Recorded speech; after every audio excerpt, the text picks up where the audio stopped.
अस्सलामुअलैकुम and very good morning. जागो लाहौर में आप सबको खुश आमदीद कहते हैं जनाब। एक नए दिन और एक नई खूबसूरत सी सुबह के साथ मैं हूँ आपकी होस्ट मुनीबा आसिफ। उम्मीद और इस दुआ के साथ कि आप लोग जहाँ कहीं होंगे ठीक ठाक होंगे, खैरियत से होंगे। अपना तो ख्याल रख ही रहे होंगे जनाब। हम अपना ख्याल बाखूबी रख सकते हैं, लेकिन अपने साथ साथ उन लोगों का ख्याल रखना भी हमारे ऊपर फ़र्ज़ होता है जो रिश्ते हमारे साथ मुंसलिक होते हैं, हमारे इर्द गिर्द के लोग, हमारे अजीज़ों का इवन दो कि हमारी जो फैमिली होती है सबसे पहले उन्हीं का ख्याल रखना हमारे ऊपर फ़र्ज़ होता है। तो उम्मीद करती हूँ कि वो लोग भी आपसे खुश होंगे और आप लोग भी खुश होंगे। तो आपके दिन का आगाज़ बड़ा अच्छा हुआ होगा, बेहतर हुआ होगा, और ये जो 2 घंटे हमारा और आपका साथ गुजरने वाला है ये भी आपके लिए बेहतरीन साबित होगा। अभी आगे बढ़ते हैं और अपने प्रोग्राम का बाकायदा आगाज़ करते हैं एक खूबसूरत सी बात के साथ कि जनाब हम अपनी रोज़मर्रा की ज़िंदगी में बहुत से लोगों से बहुत सी तवक्कुआत वाबस्ता कर लेते हैं, जिसका अक्सर नतीजा हमारी तवक्कुआत के बरक्स निकलता है। तो हम रिज़ल्ट पर मायूस हो जाते हैं या फिर दिल छोटा कर लेते हैं, और हम ये शिकवा करते हुए भी दिखाई देते हैं कि अगर वो हमारा काम कर देता तो क्या ही मसला था। और जब हम किसी काम के लिए किसी दूसरे से तवक्को कर बैठेंगे ना कि मेरा ये काम तो वही कर देगा, और हम इस ज़िम्मे में मेहनत की बजाय इसी उम्मीद पर इंतज़ार की कैफियत में बैठे रहते हैं, और फिर जब नतीजा निकलता है, जब रिज़ल्ट आता है कि हम उस कतार में सबसे पीछे खड़े होते हैं, तो बजाय हम ख़ुद को दुरुस्त करने के हम दूसरों को बुरा भला कहना शुरू हो जाते हैं, मेरे ख्याल से, जो बिल्कुल ही गलत है। क्योंकि तवक्कुआत के किले जो हैं वो तामीर ज़रूर किए करें, लेकिन इसकी बुनियादों में हमेशा अपनी मेहनत को शामिल हाल रखें, क्योंकि मेहनत कभी भी रायगा नहीं जाती है। हाँ, देर सवेर ज़रूर हो जाती है जब आप मेहनत करते हैं। कभी आपका वक्त मुकर्रर नहीं होता है उस टाइम पे कि जब आपको वो मेहनत का फल मिलना होता है। तो आप जब मेहनत करते हैं ना, इसके ऊपर आपका यकीन पुख्ता होना चाहिए कि जब आप अपनी ज़िंदगी में मेहनत कर रहे हैं तो उसका ज़रूर आपको फल मिलेगा, उसका समर आपको ज़रूर मिलेगा। ऐसा नहीं है कि अल्लाह ताला आपकी जो मेहनत है उसको कभी रायगा जाने देगा। तो इसलिए थोड़ा सा जो पेशेंस लेवल है ना उसको बढ़ाने की ज़रूरत है, बिकॉज़ हम लोग मेहनत कर रहे होते हैं तो हमारे अंदर पेशेंस लेवल बहुत कम होना शुरू हो जाता है। हम कहते हैं कि अगर हम मेहनत कर रहे हैं तो फ़ौरन से उसका नतीजा या फ़ौरन से उसका जो समर है हमें वो मिल जाना चाहिए। हमें पता चले कि हमारी मेहनत ज़ाया तो नहीं हो रही, हमारी मेहनत फ़ायदेमंद है भी है या नहीं है।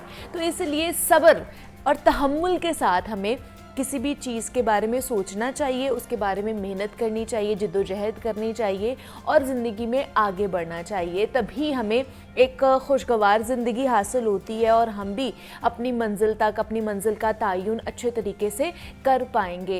तो सब्र करना, मेहनत करना लाजिम मलजूम है अगर आपने किसी मकाम पर पहुंचना है। तो हम भी अपने प्रोग्राम में आगे बढ़ते हैं और मज़ीद भी आपसे बात करेंगे। आज हमने क्योंकि कल से हमने ये सीरीज़ शुरू कर रखी है कि जनाब 14 अगस्त के हवाले से हम तमाम उन लोगों को खिराज तहसीन पेश करेंगे जिनकी जिद्दोजहद की वजह से आज हम आज़ाद फ़िज़ा में सांस ले रहे हैं। और आज हम जिस तरह कल हमने अपने बुज़ुर्गों की कुर्बानियों के हवाले से बात की थी, 1857 से 1900 के हवाले पे जो जंग आज़ादी हुई 1857 से 1900 तक, अब मुसलमानों का किस तरह का किरदार रहा, किस तरह हमने हुक्मरानी की और उसके बाद हम गुलामी में आ गए, तो उस पर भी कल हमने नज़र डाली थी। थोड़ी तारीख़ के बारे में हमने जानने की कोशिश की थी। और दूसरी सबसे बड़ी जो डेवलपमेंट अगर पाकिस्तान के बारे में देखा जाए तो जनाब वो कल हो चुकी है कि जनाब जो कौमी असम्बली है कल वो तहलील हो चुकी है, और अब जो निगरान हुकूमत थी, निगरान जो सेटअप था वो चला गया है। अब नया जो सेटअप है वो देखते हैं कि कौन आएगा।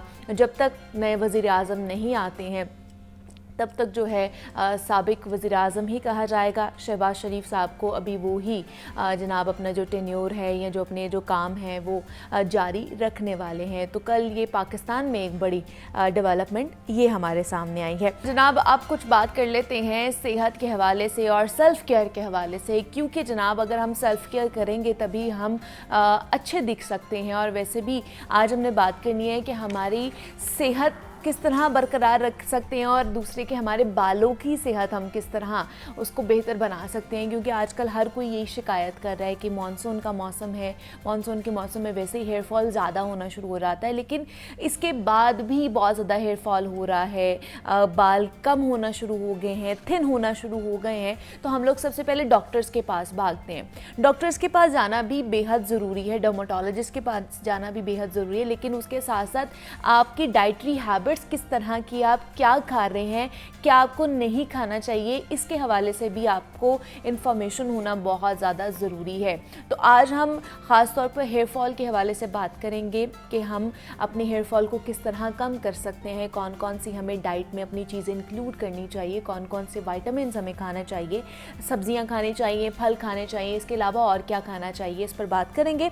इन स्टूडियोज़ में डॉक्टर फौजिया शराजी हमारे साथ मौजूद हैं, क्लिनिकल न्यूट्रिशनिस्ट हैं। डॉक्टर फौजिया, आपको वेलकम कहती हूँ जागो लाहौर में। कैसी हैं आप? अल्हम्दुलिल्लाह मैं ठीक हूँ, आप कैसी हैं? मैं भी बिल्कुल ठीक ठाक। डॉक्टर फौजिया, अब मर्द या फिर ख़वातीन दोनों का मसला है कि जनाब हेयर फॉल बहुत ज़्यादा हो रहा है, बाल कम होते जा रहे हैं, थिन होते जा रहे हैं ख़ास तौर पर, तो क्यों होता है हमारा हेयर फॉल? सबसे पहले तो ये बताइए। देखिए, अगर हम लोग डाइटरी फैक्टर्स को कंसिडर करें तो इसके अंदर मल्टीपल फैक्टर्स आ जाते हैं हमारे पास। हम लोग नॉर्मली माइक्रोन्यूट्रिएंट डेफिशिएंसीज की बात कर लेते हैं, लेकिन हमारे पास दो चीज़ें होती हैं जो मैटर करती हैं। एक मैक्रोन्यूट्रिएंट्स होते हैं, वो न्यूट्रिएंट्स जो हमारी बॉडी को बहुत ज़्यादा एक्सेसिव अमाउंट में चाहिए होता है। इसके अलावा हमारे पास माइक्रोन्यूट्रिएंट्स होते हैं जो कम अमाउंट में चाहिए होते हैं। अब मैक्रोज के अंदर हमारे पास कार्बोहाइड्रेट्स, प्रोटीन और फैट्स आ जाते हैं। अच्छा। और माइक्रोज में हमारे पास विटामिन्स और मिनरल्स आ जाते हैं। अब ये दोनों सेपरेटली इन हमारी हेयर फॉल को अफेक्ट करते हैं, हमारी हेयर हेल्थ को अफेक्ट करते हैं। वो हम लोग अब देख लेते हैं किस तरीके से।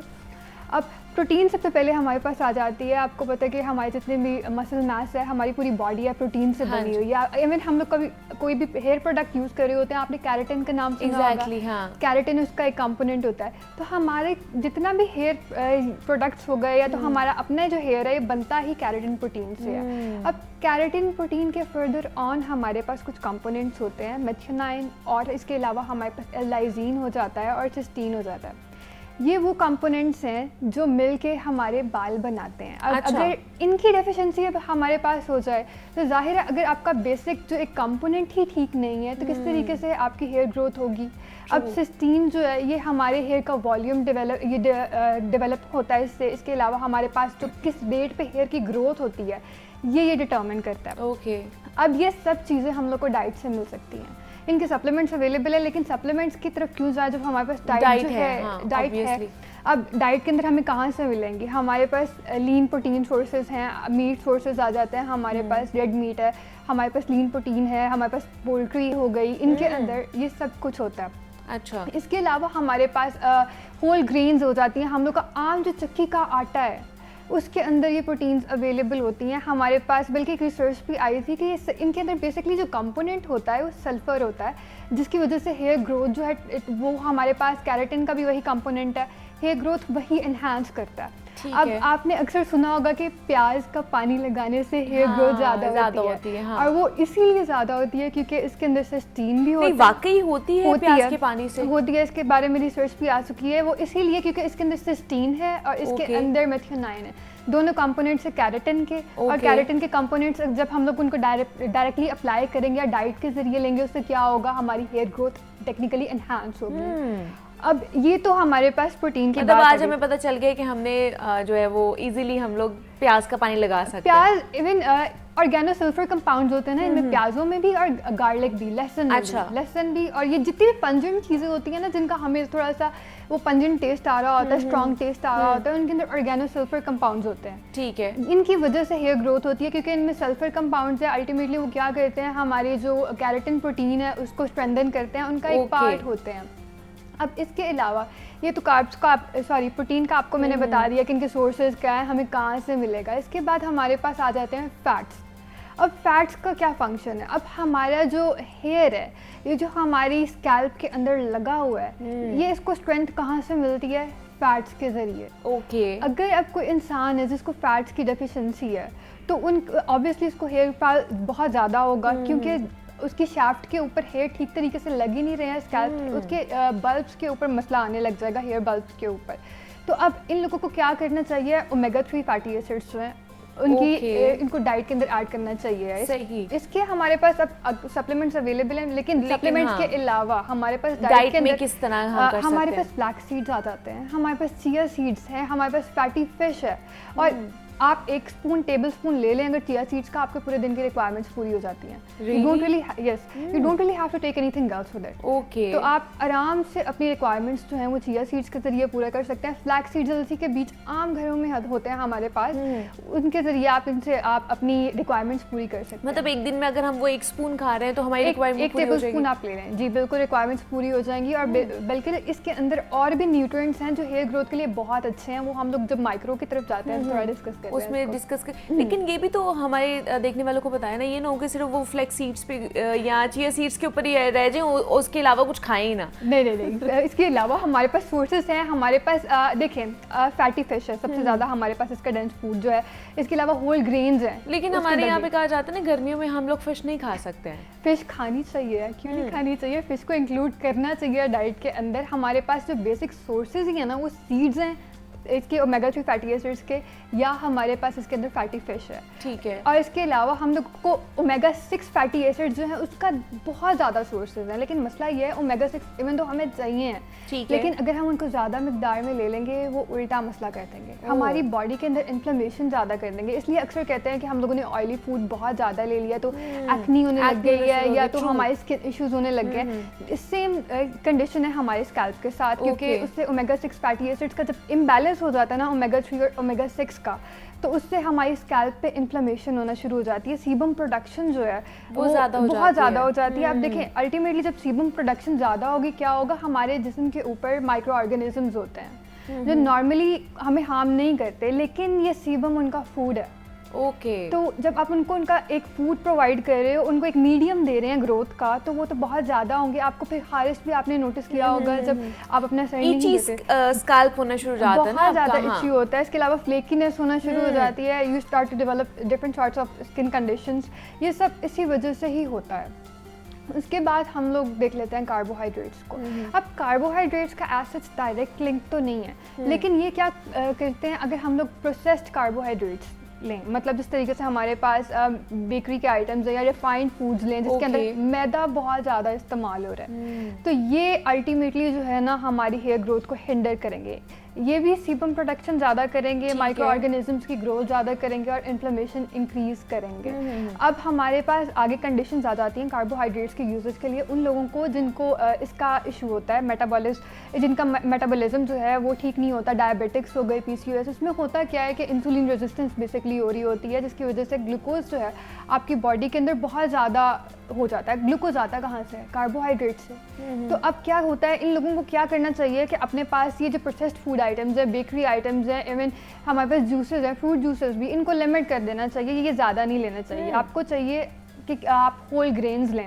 हमारे पास गंदम का आटा, चक्की का आटा है, उसके अंदर से आपने कोई भी चीज़ नहीं निकालनी, वो इस्तेमाल करें। इसके अलावा आपके पास लेग्यूम्स, लेंटिल्स, दालें हर किस्म की, उसके अंदर कॉम्प्लेक्स कार्बोहाइड्रेट्स हैं। ठीक है। इसमें ना सिर्फ आप लोग अपने आपको एक अच्छी चीज़ दे रहे हैं, बल्कि आपके पास माइक्रो न्यूट्रिएंट्स बहुत ऐसे मिल रहे हैं इसके अंदर से, जिससे आपकी हेयर ग्रोथ बहुत ज़्यादा होगी। इसमें हमारे पास इसके अलावा हमारे पास PCOS के अंदर भी आपको मैंने कहा है कि सेम हार्मोनल डिस्टर्बेंसेस की वजह से हेयर फॉल उनका हो रहा होगा, उनको भी कॉम्प्लेक्स कार्बोहाइड्रेट्स लेने चाहिए। होल ग्रेन्स, लेंटिल्स, लेग्यूम्स, हमारे पास चिकपीस, चने, उसके अंदर चनों के अंदर तो हमारे पास प्रोटीन भी है, कार्बोहाइड्रेट्स सारा कुछ है, सब कुछ है।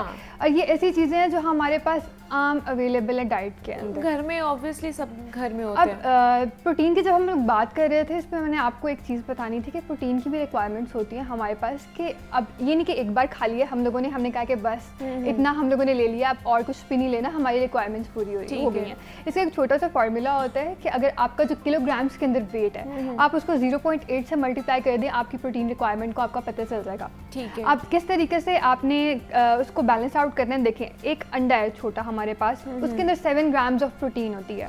एक छोटा कप, हमारे पास आधा कप अगर दाल है तो उसके अंदर हमारे पास उसमें भी 7 to 8 ग्राम्स ऑफ प्रोटीन होगी। तो इस तरीके से आपने ब्रेक डाउन करना है अपने न्यूट्रिएंट्स का, और आपने देखना है कि आपकी रिक्वायरमेंट्स पूरी हो रही हैं। जिससे आप रिक्वायरमेंट्स पूरी करेंगे, उस तरीके से अल्टीमेटली आपकी पूरी बॉडी को भी इफेक्ट होगा, आपकी हेयर ग्रोथ भी इन्हांस होगी, और आपका कह सकते हैं कि हेयर फॉल कम हो जाएगी। काम हो जाएगा। अच्छा, ये आजकल मैं बायोटिन का बहुत ज़्यादा सुन रही हूँ कि बायोटिन के कैप्सूल्स या बायोटिन के जो सप्लीमेंट्स हैं वो ले, वो आपकी हेयर ग्रोथ के लिए, हेयर स्ट्रेंथनिंग के लिए बहुत ज़्यादा ज़रूरी है। अब ये है क्या बायोटिन? बायोटिन विटामिन B7 को कहते हैं बेसिकली। एक्चुअली अगर ये हमारे पास इसकी डेफिशिएंसी होगी तो हेयर फॉल ज़्यादा होगी, हेयर ग्रोथ ठीक नहीं होती है।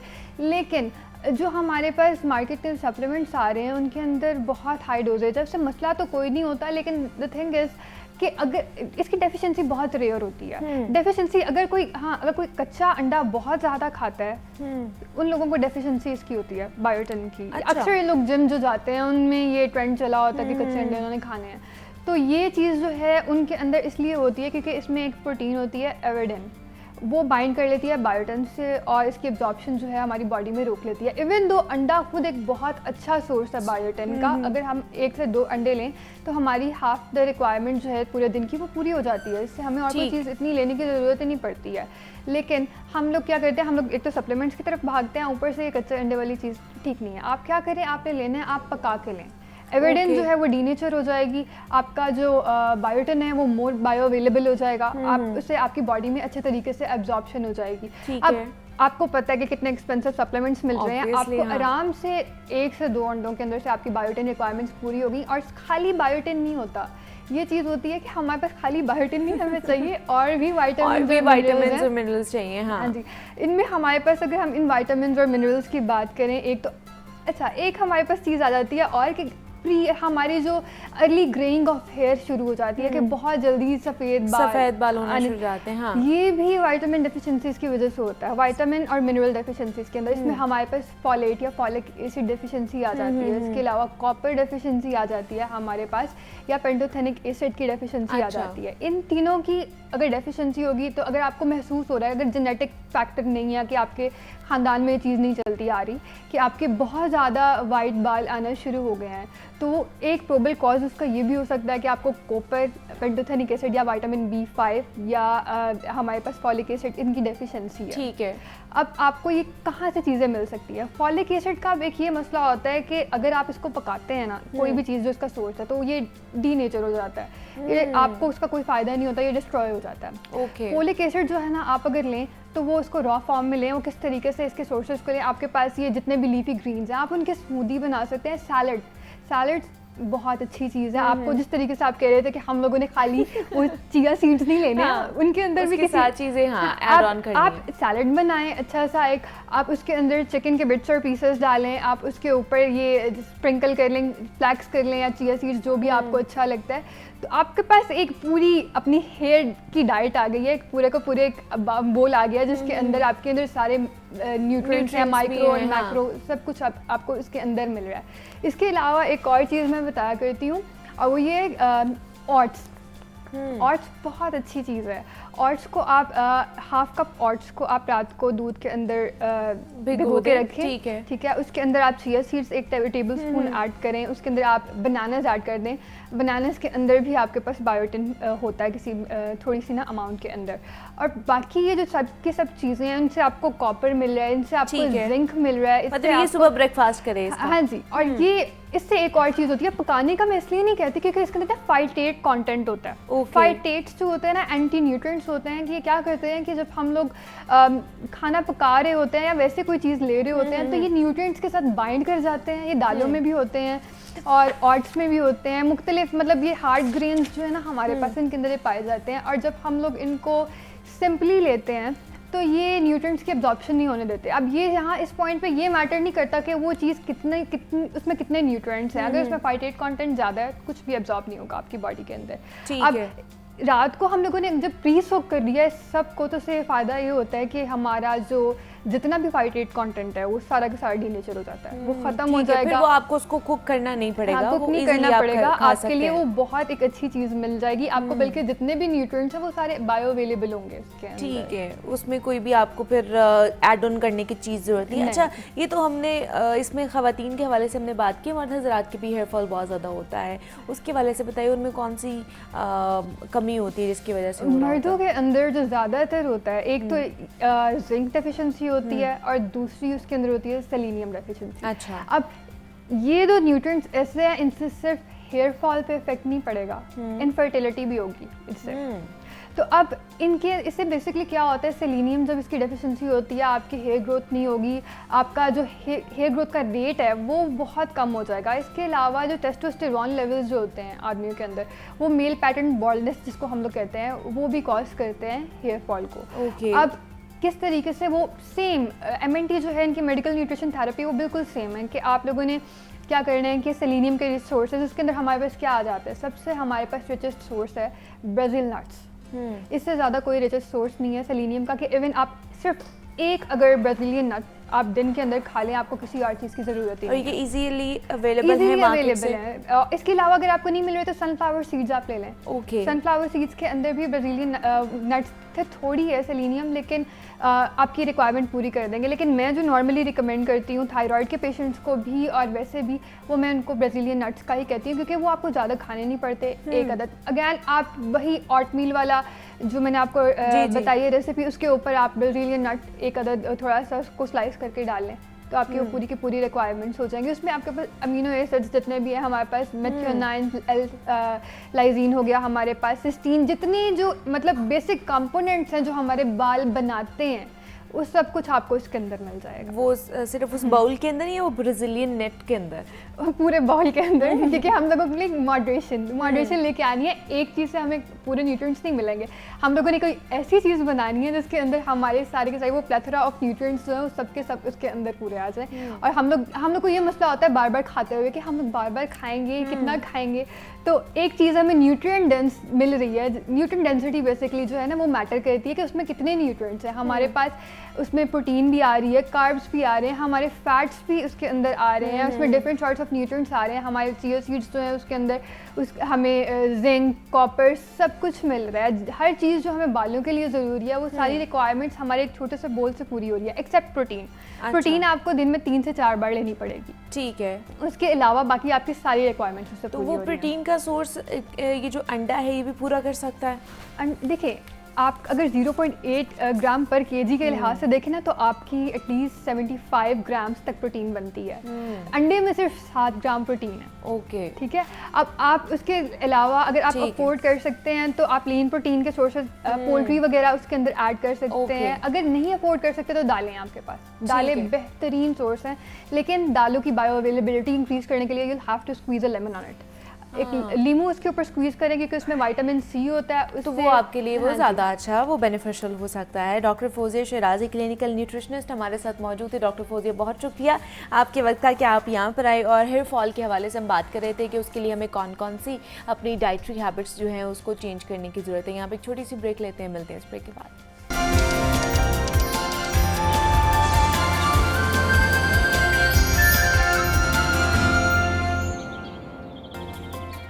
वेलकम बैक टू जागो लाहौर। जनाब 14 अगस्त की आमद है, जश्न आज़ादी मुबारक हम मनाएंगे, लेकिन तहरीक आज़ादी के हवाले से ख़वातीन का जो किरदार है ना वो नाकाबिले फ़रामोश है। अगस्त का महीना है और जिसमें माजी की तल्ख़ यादें और अपने बुज़ुर्गों की कुर्बानियों को याद करते हैं। और आज से 3 दिन बाद, जिससे मैंने बताया कि हम अपना यौम आज़ादी का जश्न जो है खूब जोश व जज्बे से मनाएंगे भी। और आज़ादी में ख़वातीन के किरदार को भी हमेशा याद रखा जाता है, क्योंकि 1947 में जब पाकिस्तान मुस्लिम लीग और लाहौर में हुकूमत के ख़िलाफ़ तहरीक सिविल नाफरमानी शुरू की गई तो पंजाब की ख़वातीनें बड़े बड़े जुलूसों का जो है उसमें शामिल हुई और उन मुजाहिरों के दौरान बहुत सी ख़वातीन को जेल भी भेजा गया था, और जिसमें ख़वातीन ने मुश्किलात को आज़ादी की खातिर बर्दाश्त भी किया, जो कि पाकिस्तान की तारीख़ का एक खूबसूरत बाब भी है हमारे लिए। और ख़वातीन का सियासी शऊर और इल्मी किरदार आज़ादी की जिद्दोजहद में किसी तरह मर्दों से कम नहीं था।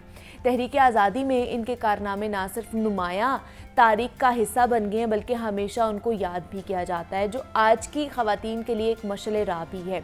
तो तहरीक पाकिस्तान में मर्दों की तरह ख़वातीन का किरदार भी ख़ासा नुमाया रहा है। तो आज हम ख़ास तौर पर बात करने वाले हैं कि जनाब क्या किरदार रहा ख़वातीन का, कौन कौन सी नुमाया शख्सियात थी उस वक्त जिन्होंने तक़सीम पाकिस्तान में जद्दोजहद की और अपना एक किरदार जो है वो निभाया था। तो आज हिस्ट्री पर बात करने के लिए कल, क्योंकि हमने जो हमारे तमाम तर जो बुज़ुर्ग थे जिन्होंने कुर्बानियाँ दी और तब हम ये आज़ाद फ़िज़ा में सांस ले रहे हैं, एक अलग ममलिकत हमारे पास मौजूद है, उस हवाले से हमने आज कल बात की थी। आज हमने ख़वातीन की जद्दोजहद के हवाले से बात करनी है।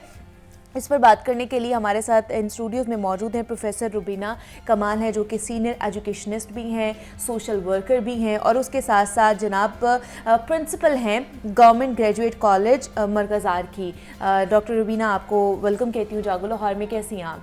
आई एम फाइन, आप ठीक हैं? मैं भी बिल्कुल ठीक ठाक। और उनके साथ जनाब आज हमें ज्वाइन किया है रुहेल वकास हैं, जो कि नौजवान सिंगर हैं, मुख्तलिफ प्लेटफॉर्म्स पर आप उन्हें परफॉर्म करते हुए देखते हैं और डिफरेंट आप कह लें कि मल्टी टैलेंटेड हमारे पास आज जो सिंगर मौजूद हैं। रुहेल, आपको भी वेलकम कहती हूँ जागो लाहौर में। कैसे हैं आप? अल्लाह का शुक्र, ठीक ठाक। आप सुनाएं? मैं भी बिल्कुल ठीक ठाक। तो आज हम हिस्ट्री पर भी बात करेंगे और साथ ही साथ जनाब रुहेल जो हैं वो कुछ मिली नगमे भी हमें सुनाएंगे अपनी खूबसूरत आवाज़ में। तो रुबीना साहिबा, आप ही की तरफ सबसे पहले आऊँगी कि जिस तरह मैंने बात की कि आज़ादी तो हमें मिली, लेकिन आज़ादी लेने के लिए हमें बहुत सारी कुर्बानियों का भी सामना करना पड़ा, बहुत सारी शहादतें भी हुई।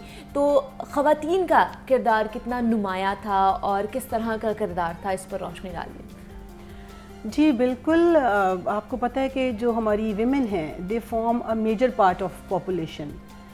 इसी तरह हमारे पाकिस्तान मूवमेंट के टाइम भी हम देखते हैं कि जो हमारा एक मेजर पार्ट ऑफ पॉपुलेशन जिसे हम विमेन कहते हैं, they have played a very important and pivotal role in the freedom movement. इसमें हम देखते हैं कि ख़वातीन के दो तरह के रोल्स जो हैं वो बहुत प्रोमिनेंट, हमें सिग्निफिकेंटली कॉन्स्पिक्यूअस नज़र आते हैं। एक तो वो ख़वातीन who were working outside for the freedom movement, और फिर वो ख़वातीन who were in the house hold, who were working at the household level, जो घरों के अंदर रह के भी फ्रीडम मूवमेंट को सपोर्ट कर रही थी। तो ख़वातीन ने इस चीज़ को बिल्कुल भी कोई हर्डल नहीं बनाया कि they were working inside the homes और दे वर आउटसाइड। उन्होंने हर कैपेसिटी में अपना एक मेजर रोल प्ले किया पाकिस्तान की मूवमेंट को फ्लरिश करने के लिए और पॉलिटिकल अवेकनिंग जो है वो लोगों में लाने के लिए। तो क्या मतलब उनमें कौन कौन सा जो कहले के नाम सिर्फ फहरिस्त आता है वो जिन्होंने आज़ादी के लिए जद्दोजहद की है और उस वक्त जो उस जंग में शामिल थी? Madam, it's a long list. वो जिस तरह कहते हैं ना कि कीट्स ने कहा है कि heard melodies are sweet but those unheard are sweater.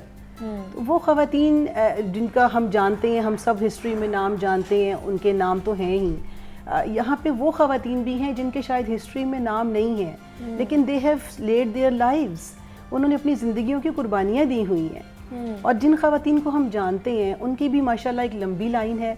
Of course starting with madam Fatima Jinnah, हमारी मादर मिल्लत, जिनको हम मदर ऑफ द नेशन कहते हैं। उसके बाद बी अम्मा हमारी, जो कि मदर हैं इनकी मौलाना शौकत अली की, मौलाना मोहम्मद अली जौहर की। उसके बाद हमारी बेगम राना लियाकत अली ख़ान, बेगम शाइस्ता इकरामुल्लाह, और इस तरह हमारी एक लंबी लाइन है जो हमारी ख़वातीन ने रोल प्ले किया। बेगम जहां आरा, बिल्कुल ऐसे ही है। हमारे पास बेगम मोहम्मद अली जौहर आ जाती हैं, बेगम सलमा तसद्दुक हुसैन आ जाती हैं, बेगम जहां आरा आ जाती हैं, शाहनवाज़ बेगम है, बेगम राना लियाकत अली, जिस तरह हमने बात की। इस तरह मुतअद्दिद जो ख़वातीन थी जिन्होंने उस वक्त उस तहरीक आज़ादी के अंदर एक अपना एक जो किरदार था, अहम किरदार था, वो निभाया था। लेकिन मुझे ये बताइए डॉक्टर रुबीना कि मतलब उस टाइम उनके अंदर क्या एक जद्दोजहद थी? आज के अगर ख़वातीन की बात की जाए तो आज अगर बच्चों को सुला भी होती है ना माएँ, तो वो कहती हैं कि बच्चे सो जाओ, बाहर गब्बर आ जाएगा, या इस तरह की चीज़ें जो है उन्हें डरा के सुलाया जाता है। तो उस वक्त उन्होंने अपने बच्चों की किस तरह वो तरबियत की, किस तरह उन्हें बड़ा किया कि जाएं आप आज़ादी के लिए जंग लड़ें। उसके लिए बेशक अगर आपको अपनी जान की कुर्बानी भी देनी पड़े ना, तो आपने पीछे नहीं हटना है। मैडम, आपने ये बहुत अच्छी बात की है, और इफ़ आई वर टू से इट, मैं इस चीज़ को ऐसे कहूँगी कि अगर इस्लाम की तबलीग के बाद, एक तो मेजर रोल ख़वातीन का इस तबलीग इस्लाम के बाद का था, और उसके बाद अगर कहीं सेकंड हम मेजर रोल देखते हैं ख़वातीन का, that is in the Pakistan freedom movement. Exactly that was the biggest migration in the history, जो हमारी माइग्रेशन ह्यूमन काइंड की जी। माइग्रेशन हुई है। और इस माइग्रेशन के पीछे जो मूवमेंट थी, that was laid on the front foot by women. अब आप देखिए इसमें मैडम के हमारी बी अम्मा का अगर हम यहीं से शुरू कर दें, तो वो ऐसी वालदा थी, उनके 2 सन्स, दोनों बेटे फ्रीडम मूवमेंट का हिस्सा थे, मौलाना शौकत अली और मौलाना मोहम्मद अली जौहर, जी। And they were you know on the front line. Exactly they were imprisoned, उनको कैद किया और उनको कैद करके फिर उन्होंने क्या किया कि मैडम बी अम्मा को पैगाम दिया कि आप माफ़ी मांगें और अपने बेटों से कहें कि माफ़ी मांगें। And instead what she did is कि she sent a message to her sons कि you must continue your struggle, कि अपनी स्ट्रगल को और तेज़ करो और नेवर हेसिटेट, अपनी ज़िंदगी की कुर्बानी देने से भी गुरेज ना करना, वरना मैं तुम्हें माफ़ नहीं करूँगी। जस्ट इमेजिन, एक वालिदा अगर अपने बेटों को ये पैगाम भिजवाती है कि मैं तुम्हें माफ़ नहीं करूँगी, जान भी दे देना, पीछे ना हटना, तो आप मुझे बताएं कि फिर बेटों के जज्बे कहाँ पहुँचेंगे। बेशक बेशक। तो मतलब एक वालिदा का जब ये स्पिरिट होगी तो फिर जाहिर है कि वो स्पिरिट घर में फ्लरिश करेगी। बहन की रूप में आ जाएं कि बहन के रूप में मैडम फातिमा जिन्ना क्या रोल प्ले कर रही हैं। वो भाई के साथ साथ she used to go outside with of course Quaid-e Azam, उनके साथ she used to led different processions और वो उनके साथ मीटिंग्स अटेंड कर रही हैं और she was a strong bridge between women and कायदे आज़म। विमेन का कायदे आज़म तक मैसेज पहुँचाने में, उनके प्रॉब्लम्स, उनके इश्यूज़, उनकी स्ट्रगल किस पॉइंट पे पहुँची है वो पहुँचाने में, ये सारा। और अगर हम फिर एज अ वाइफ देखें तो मैडम जो है Mrs Rana Liaquat Ali Khan as a wife क्या रोल प्ले कर रही हैं। She served as an honorary secretary to Rana Liaquat Ali Khan Sahab. और फिर बाद में आफ्टर द माइग्रेशन, जिस तरह मैंने कहा कि that is the biggest human migration in the history, migration के बाद जो पाकिस्तान के अर्लीस्ट प्रॉब्लम्स थे of the refugees and the rehabilitation of refugees, Begum Rana Liaquat Ali Khan ने उसके ऊपर काम किया and she was the first governor of Sindh being a women. जी जी। तो ख़वातीन की स्पिरिट तो that was you know undeniable. Exactly. लेकिन मुझे ये बताइए कि उस टाइम हमने देखा कि ख़वातीन घरों से इतना ज़्यादा बाहर नहीं निकलती थी, जिस तरह अब ख़वातीन बाहर निकल के काम भी करती हैं, वुमेन एम्पावरमेंट के हवाले से भी बात की जाती है। तब का कल्चर कुछ और था, तब जो तमाम तरह से सिचुएशन थी वो कुछ और थी। अंग्रेज़ों का दौर था, हम ग़ुलामी की ज़िंदगी गुजार रहे थे और उसमें से हमने बाहर निकलना था। फिर 1938 में कायदे आज़म की तरफ से ऑल इंडिया मुस्लिम लीग ख़वातीन की सब कमेटी भी कायम की गई। उसके बाद जो ख़वातीन का जो एक रोल था वो हमारे सामने आया, किस तरह वो लोग बाहर आए, किस तरह उन्होंने तालीम के ज़रिए लोगों में शऊर उजागर किया, किस तरह उन्होंने जो बाकी चीज़ें थी उन्हें डिवोशन दी कि नहीं आप भी बाहर निकल के काम कर सकते हैं। जी बिल्कुल, इसमें हम देखते हैं कि मैडम शाइस्ता इकरामुल्लाह का रोल बड़ा नज़र आता है हमें। She form the girl federation, all India girl federation उन्होंने बनाई और उसमें उन्होंने शी मोटिवेटेड द गर्ल्स। और वो गर्ल्स जो थी वो madam they used to you know contribute funds, they used to generate funds.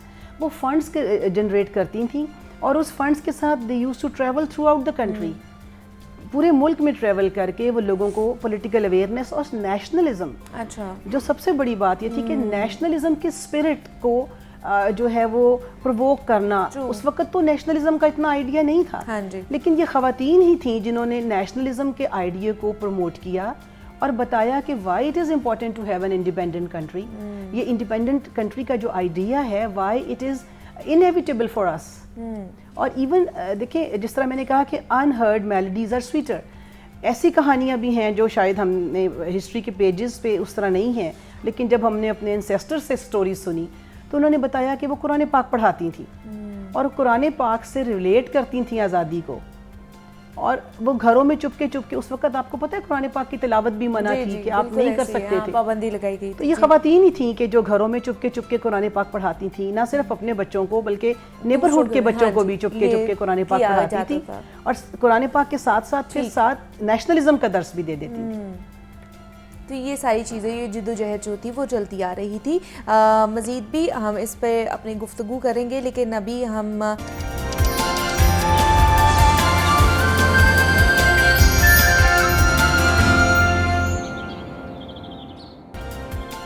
Welcome back to जागो लाहौर। जनाब, अब कुछ बात कर लेते हैं तालीम के हवाले से। और तालीमी मैदान में हमेशा पीजीसी, जिसे पंजाब ग्रुप ऑफ कॉलेजेस कहा जाता है, हमेशा से नुमायां कारकर्दगी दिखाता हुआ हमें नज़र आया है। और अभी 31 जुलाई को जो मैट्रिक का रिज़ल्ट हमारे सामने आया पंजाब बोर्ड में, जिन्होंने टॉप पोजीशंस हासिल की हैं, 10 टॉप पोजीशंस होल्डर्स जो हैं वो इस वक्त पीजीसी का हिस्सा बन चुके हैं। उन तमाम तर स्टूडेंट्स ने पीजीसी में इनरोलमेंट करा ली है। तो आज हम उनसे बात और आपकी मुलाकात करवाएंगे, उनसे जानने की कोशिश करेंगे उनका पहला जो तालीमी सफ़र था वो कैसा रहा, और आगे जो पीजीसी के साथ अब उनका सफ़र शुरू होने वाला है उसके लिए वो कितने एक्साइटेड हैं। तो इन स्टूडियोज़ में हमारे साथ मौजूद हैं तूबा आज़म हैं, जिन्होंने फर्स्ट पोजीशन हासिल की है। उन्होंने भी जनाब अब सफ़र शुरू कर लिया है अपना पीजीसी के साथ। और महानूर अवान हमारे साथ मौजूद हैं और महक फातिमा हमारे साथ इन स्टूडियोज़ में मौजूद हैं। आप तीनों को मैं वेलकम भी कहती हूँ और कांग्रेचुलेशंस कि आप लोगों ने पोजीशंस हासिल की हैं। सबसे पहले तो तूबा आपसे जानना चाहूँगी,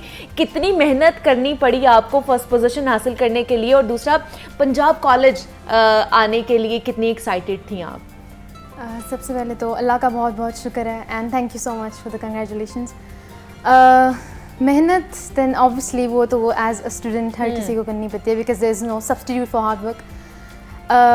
पंजाब कॉलेज के साथ एक्सपीरियंस कुछ इस तरह, लाइक मेरी एल्डर सिस्टर, सो ऐसे फैमिली एक मेंबर्स भी वहाँ से पढ़ के चुके हैं। सो काफ़ी हद तक उसकी टीचिंग मेथडोलॉजी के बारे में हमें अंदाज़ा था। और वो परफेक्ट रही थी स्टार्ट से उसके साथ। तो आपका भी स्टार्ट से ही था कि मैंने पंजाब कॉलेज ही जाना है? यस, द पंजाब कॉलेज का method was very captivating for me, so that made me choose it. इसलिए आपने फिर यहाँ पर पंजाब कॉलेज आने की जो है फर्स्ट पोजीशन आपने ली।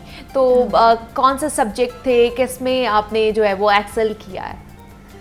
अल्लाह का शुक्र है, साइंसेस में मैं एक्सेल कर चुकी हूँ काफ़ी हद तक। लिटरेचर में थोड़ा सा फॉल बैक किया है, लाइक जो चंद मार्क्स करते हैं। कोई बात नहीं, पीजीसी आ गई है ना, आप बाकी सारा कुछ जो है ना वो खुद ही कवर कर लेंगे। आपसे मैं जानना चाहूँगी कैसी हैं आप? ठीक है, आपको भी कॉन्ग्रेचुलेशंस। और मुझे बताइए पीजीसी के साथ कैसा आपका सफ़र गुजर रहा है, और आपने भी क्या पहले ही इरादा किया था कि मैंने पंजाब कॉलेज ही जाना है? जी बिल्कुल, मेरी भी सारी फैमिली ही यहाँ से ही पढ़ी है।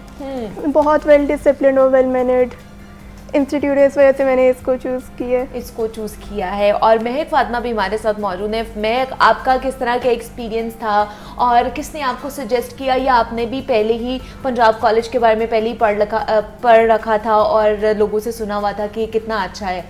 मेरी एल्डर सिस्टर जो थी यहीं से पढ़ के गई हैं, मतलब फॉर द ब्राइट फ्यूचर। अच्छा, आगे मतलब अच्छे मार्क्स आए तो आगे के लिए भी पंजाब कॉलेज को ही हमने चूज़ किया था। पंजाब कॉलेज को ही चूज़ किया है। तो यहाँ पर कौन सी फील्ड आपने, किस में गए? Pre medical.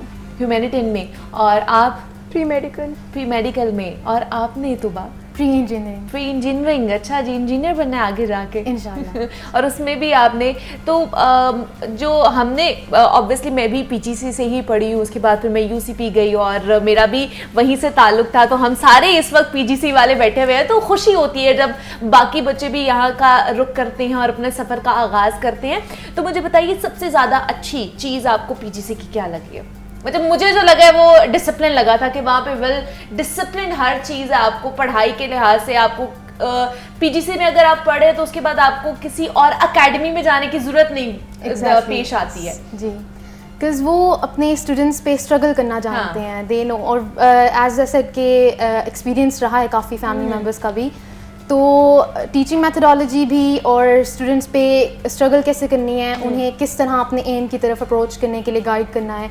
So they know it very well and they do it very well. अच्छा, दूसरा मुझे ये बताइए तूबा, ई लर्निंग ऐप जो पीजीसी की बनी हुई है उससे कितना आपको हेल्प हुई, और उसके बारे में किसने आपको बताया? रिसेंटली मैं पंजाब के प्रिंसिपल से मिल के आई हूँ, तो उन्होंने इस पोर्टल के बारे में गाइडलाइंस दी थी and I was pretty impressed कि ऐसा लाइक पाकिस्तान में इस तरह के ऑनलाइन प्लेटफॉर्म्स भी हैं लाइक बच्चों को घर बैठे गाइडेंस देने के लिए। सो इंशाल्लाह हम ट्राई करेंगे इसे अपने एफएससी में। कि उससे जो जितनी भी हेल्प हो सके हम उस पोर्टल से, जो ई लर्निंग ऐप है, जो आप ऑनलाइन आप उससे जो है फ़ायदा हासिल कर सकते हैं आप घर बैठे, क्योंकि ऑब्वियसली अब ये डिजिटल दौर है और डिजिटल दौर में आपको ऑनलाइन हर चीज़ आपको अडाप्ट करना पड़ती है। ऑनलाइन ही ये भी ई लर्निंग ऐप जो ख़ासतौर पर पीजीसी ने निकाली है, जिसमें आप घर बैठ के अपनी तमाम तर जो प्रॉब्लम्स है उसका सोल्यूशन ढूंढ सकते हैं। तो महानूर, आप मुझे बताइए, आपका जो मैट्रिक का जो रिज़ल्ट था उसमें कितनी आपने मेहनत की और किस तरह का फीडबैक आया उसका? मेहनत तो करनी पड़ती है, हार्ड वर्क से ही मिलता होता है, साथ दुआएं भी होती हैं, तो मेहनत से ही है। आगे भी मेहनत करनी है आपने? बिल्कुल, इंशाल्लाह। क्योंकि आगे आपने मेडिकल रखा है जी, तो प्री मेडिकल के लिए ज़्यादा मेहनत करनी पड़ेगी, होती है ना? और आपने? मैंने भी प्री मेडिकल ही रखा है। प्री मेडिकल ही रखा है और उसमें भी आपको ज़्यादा मेहनत करनी हाँ जी। पड़ेगी। तो घर वालों का किस तरह का फीडबैक था? मतलब सब बहुत खुश थे, फैमिली मेम्बर्स भी, टीचर्स भी, सब बहुत खुश थे। सही है, और सब भी खुश होते हैं कि क्योंकि ऑलरेडी हमें पीजीसी के बारे में, उसके बारे में पता है कि वहाँ पर कितनी वेल डिसिप्लिन हर चीज़ होती है, पढ़ाई पर कोई कॉम्प्रोमाइज़ नहीं होता, ये मैं बोलूँगी। और इन तीनों को मैं सबसे पहले तो बेस्ट ऑफ लक कहूँगी कि आपके फ्यूचर के लिए, और पीजीसी का आप हिस्सा बन चुके हैं, इंशाल्लाह आपका फ्यूचर भी ज़रूर ब्राइटन अप होगा। आपने हमें टाइम दिया, आप उसके लिए बहुत शुक्रिया। और जनाब, इसी नोट पे हमने ब्रेक लेनी है, ब्रेक से वापस आएंगे तो मज़ीद 2 और लोग हैं जिनसे आपकी मुलाकात कराएंगे।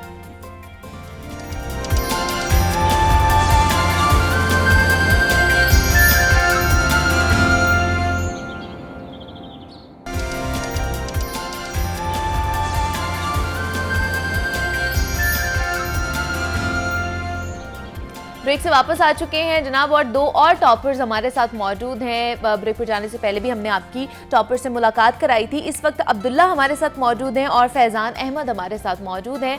अब्दुल्ला के बारे में मेरे पास ये कहानी है कि जनाब अब्दुल्ला ने तो टॉप किया ही है और अब वो पीजीसी का हिस्सा है। इससे पहले जो उनके फादर थे वो भी पीजीसी का हिस्सा थे और कहा जाता था कि उन्होंने भी अपने उस ज़माने में पीजीसी में टॉप किया था।